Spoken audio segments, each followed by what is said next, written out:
Mon histoire à moi, elle a commencé, bon, pas si précocement, vu l'âge que le docteur a donné, qui est très raisonnable, effectivement.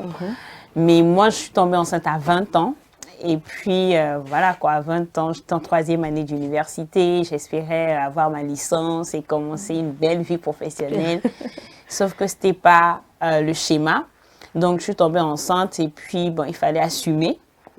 Et donc, je me suis retrouvée dans un schéma quand même complexe dans la mesure où le géniteur a quand même reconnu la grossesse, juste qu'il ne se sentait pas prêt à assumer la responsabilité. Donc, il fallait que je puisse faire un choix à un moment délicat de ma vie où j'avais quand même mon père qui était malade et sur place. Il y avait beaucoup d'espoir au niveau de la famille à mon sujet. Mais pour moi, c'était pas évident de penser à l'option de l'avortement. Donc, il fallait que je rassemble toutes les énergies que j'avais encore pour mener ce combat et amener en fait cette grossesse à terme pour que mon enfant soit en bonne santé, qu'elle puisse évoluer dans un environnement sain, voilà, qui lui est favorable. Donc, en soi, voilà un peu comment ça s'est passé. C'est vrai qu'au niveau de la famille, ça a été un gros choc pour ma mère particulièrement, mon frère également. J'ai obtenu le soutien de ma grande sœur quand même, de facto.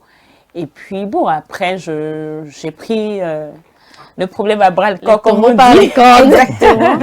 Et voilà, aujourd'hui, 7 ans après, bientôt 8 ans, je crois que le parcours, il a été parsemé de difficultés, mais au final, il est très beau. Et je suis reconnaissante pour le chemin parcouru. Et j'ai une magnifique petite fille qui grandit superbement bien. Avoir la maman, on n'en doute pas. Mais habituellement, nous remarquons que quand une jeune fille tombe enceinte, tout de suite, la maman est indexée. C'est elle qui a mal éduqué l'enfant, c'est elle qui n'a pas su prodiguer les bons conseils, alors que l'éducation d'un enfant se fait à deux. Oui. On attaque un peu les papas, mais c'est la triste réalité. Mais dites-moi, à un moment, avez-vous eu l'impression que votre jeunesse vous a été volée? Oui et non. Oui et non, parce que déjà, c'est vrai que je ne m'attendais pas, même si je pratiquais l'activité sexuelle, je ne m'attendais pas à tomber enceinte.